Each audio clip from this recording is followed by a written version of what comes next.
राजस्थान में शिवसेना शिंदे गुट के प्रदेश अध्यक्ष प्रताप सिंह ने कहा कि इस बार प्रदेश में होने वाले निगम और पंचायत चुनावों में शिवसेना अपने दम पर चुनाव लड़ेगी। उन्होंने कहा कि यदि भाजपा से गठबंधन होता है तो उसकी परिस्थितियां और निर्णय हाईकमान पर ही निर्भर करेंगे। प्रताप सिंह ने कहा कि आज हम एनडीए का हिस्सा हैं, अगर साथ में चुनाव लड़ेंगे तो परिणाम और बेहतर होंगे। शिवसेना के युवा प्रदेश अध्यक्ष सचिन सिंह ने कहा कि पार्टी की विचारधारा पूरी तरह सनातनी है और शिवसेना हमेशा सनातन के साथ खड़ी रहेगी। उन्होंने कहा कि निगम और पंचायत चुनावों में शिवसेना अपने उम्मीदवार उतारेगी और जीत भी हासिल करेगी। आज शिवसेना से 25,000 लोग जुड़ चुके हैं और आने वाली जनवरी में होने वाले बड़े सम्मेलन में राजस्थान के मुख्यमंत्री भजनलाल शर्मा और महाराष्ट्र के उप मुख्यमंत्री एकनाथ शिंदे भी शामिल होंगे। सचिन सिंह ने कहा कि राजस्थान सरकार के द्वारा बनाए गए धर्म परिवर्तन कानून के तहत कोटा में पहला मुकदमा दर्ज होना सनातनी विचारधारा के लिए गर्व का विषय है। कहते हैं राजनीति के अंदर में सब कुछ जायज़ है, चाहे वो संगठन की बात हो या सत्ता की बात हो। जब सत्ता का सुख भोगना होता है तो पार्टियां गठबंधन कर लेती है। आज महाराष्ट्र के अंदर में शिवसेना शिंदे गुट सत्ता में है और जयपुर के अंदर में इनकी पार्टी का विस्तार धीरे धीरे बढ़ता जा रहा है। वो इसलिए बढ़ता जा रहा है कि राजस्थान में भी भाजपा की सरकार है, लेकिन शायद इनकी सोचने की दोनों की प्रक्रिया जो है अलग अलग है। हमारे साथ सचिन जी भी हैं और अध्यक्ष जी भी हैं। सचिन जी, सबसे पहला सवाल मेरा ये है कि जब महाराष्ट्र में आप लोग गठबंधन में हैं तो राजस्थान में अलग होने की नौबत क्यों आ रही है? क्योंकि आप लोग पंचायत चुनाव लड़ रहे हैं। देखिए, ऐसी नौबत की बात नहीं है। महाराष्ट्र में सीटों का बंटवारा आत्मसम्मान के साथ हुआ। अभी कहीं ना कहीं भाजपा को आत्मसम्मान, जब आपके मुख्यमंत्री को डिप्टी सीएम बनाया गया तो उस समय आत्मसम्मान काम नहीं आया आपका? देखिए, उससे पहले देवेंद्र फडणवीस जी भी तो मुख्यमंत्री थे 5 साल के, वो भी तो उप मुख्यमंत्री रहे। तो इसमें तो ऐसा कुछ है नहीं। और शिंदे साहब ने ही वहाँ भाजपा की सत्ता स्थापित करवाई, एनडीए की सत्ता। जो सोनिया सेना की सरकार थी, वहाँ इंडी गठबंधन था, उसको तख्ता पलट शिंदे साहब ने कराया। शिंदे साहब ने तो तख्ता पलट कराया था। तो ये तो राजनीति का एक खेल है। आज हम उप मुख्यमंत्री हैं, क्या पता कल को फिर मुख्यमंत्री हों। ये आपके दिमाग में चल रहा होगा? बिल्कुल हम हमारे नेता को महाराष्ट्र के मुख्यमंत्री के रूप में देखना चाहेंगे। तो राजस्थान में क्योंकि विस्तार आप लोग धीरे धीरे करते जा रहे हैं, तो राजस्थान की क्या रणनीति रहेगी आप लोगों की इस बार? देखिए, राजस्थान की रणनीति, हम ग्रामीण जिला हर स्तर पर अभी शिवसेना सदस्यता अभियान जारी है। हमारे अध्यक्ष जी के नेतृत्व में शिवसेना निरंतर अच्छा कार्य कर रही है। अभी हम मेवाड़ अंचल में और मारवाड़ अंचल में बहुत अच्छा कार्य कर रहे हैं। दिन रात हमारे कार्यकर्ता लगे हुए हैं। और भाजपा अभी हमसे गठबंधन की स्थिति में इसलिए भी नहीं होगी कि वो हमारा जनाधार कमज़ोर मानते हैं।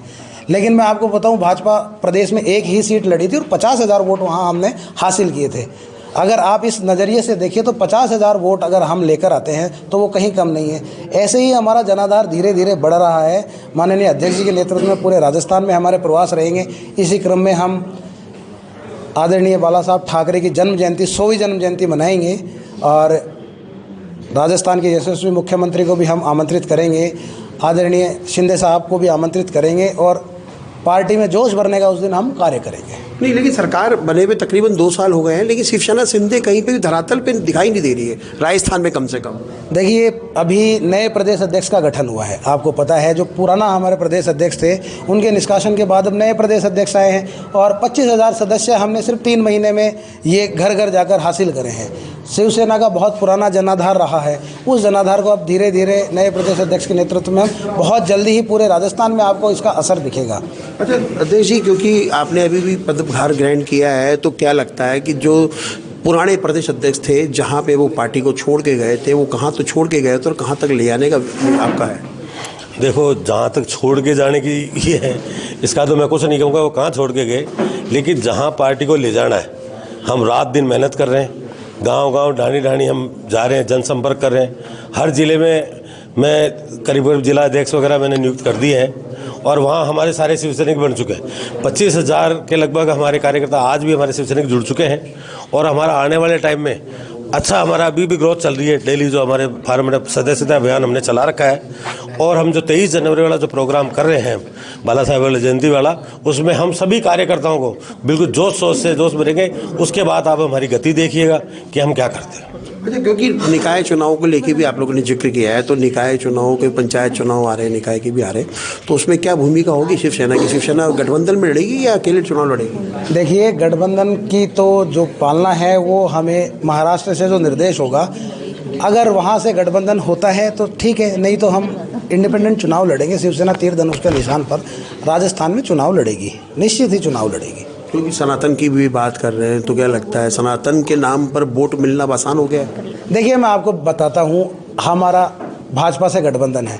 भाजपा के झंडे में तो फिर भी एक पार्ट हरा है, लेकिन हम तो पूरे ही भगवा हैं, हम तो पूरे ही सनातनी हैं। हमारे पक्ष प्रमुख का एक वाक्य है, 80% जनसेवा, 20% राजनीति। तो राजनीति तो हमारा सेकंड स्टेप है, हम सनातन की सेवा में 80% कार्य करेंगे, राजनीति तो हमारी सेकंड स्टेप है। तो महाराष्ट्र में जिस प्रकार से शिवसेना को हम लोग सुनते हुए हैं कि गुंडागर्दी बहुत ज़्यादा शिवसेना की है, तो क्या राजस्थान में भी वही चरित्र देखने को मिलेगा शिवसेना का? अब देखिए, ऐसी एक सिनेरियो बना दिया गया है राजस्थान में या महाराष्ट्र में। आप बताएं कि कोई ऐसी घटना, ये जो पुत्र मोह में ये जो पागल हुए लोग हैं, इनके अलावा बताएं कि शिंदे साहब के नेतृत्व में कोई ऐसी घटना हुई हो। और महाराष्ट्र का तो सिनेरियो ही अलग था। महाराष्ट्र में तो जिस समय पूरा प्रदेश इस अंडरवर्ल्ड डी गैंग से जूझ रहा था, तब शिवसेना ने उनका सामना किया। अब सामने बंदूक है तो आप पेन से तो उसका सामना कर ही नहीं सकते ना। तो शिव सैनिकों ने बहुत बलिदान दिया है, बहुत ज़्यादा बलिदान पर शिवसेना खड़ी हुई है। अब आप समझिए कि सामने तो आदमी AK-47 लेकर खड़ा है, बम ब्लास्ट कर रहा है, और उसका सामना शिव सैनिकों ने अपनी जान देकर किया है। तो इसमें थोड़ी बहुत अगर खून खराबा शिव सैनिकों से हुआ है तो उसकी कोई, मैं इस तो उसमें, क्योंकि पहले का जो मुंबई था वो दाऊद इब्राहिम का था, अब लॉरेंस बिश्नोई का है, धमकियां मिल रही है, तो उससे कैसे निपटेगी शिवसेना? लॉरेंस बिश्नोई का कहीं कोई खौफ है नहीं। आप मेरी बात सुनिए, लॉरेंस हो या कोई भी ऐसा कोई गैंगस्टर हो जो हमारी सोसाइटी को डिस्टर्ब करता है, उसके लिए कानून व्यवस्था है, और कानून ने उसका बहुत अच्छा इलाज किया है। अभी उसके भाई को पकड़ कर लाए हैं, और जो कानून की पालना होगी वो करी जाएगी। भारत में संविधान है, कानून है, और हर प्रदेश में DGP पुलिस, हर प्रदेश में व्यवस्थाएं हैं। आज आप किसी को धमकाते हो, किसी की हत्या करते हो पैसे के लिए, तो ये गलत ही है। लॉरेंस मेरे हिसाब से 10 साल से सलाखों के पीछे ही है, 10 साल से सलाखों के पीछे ही है।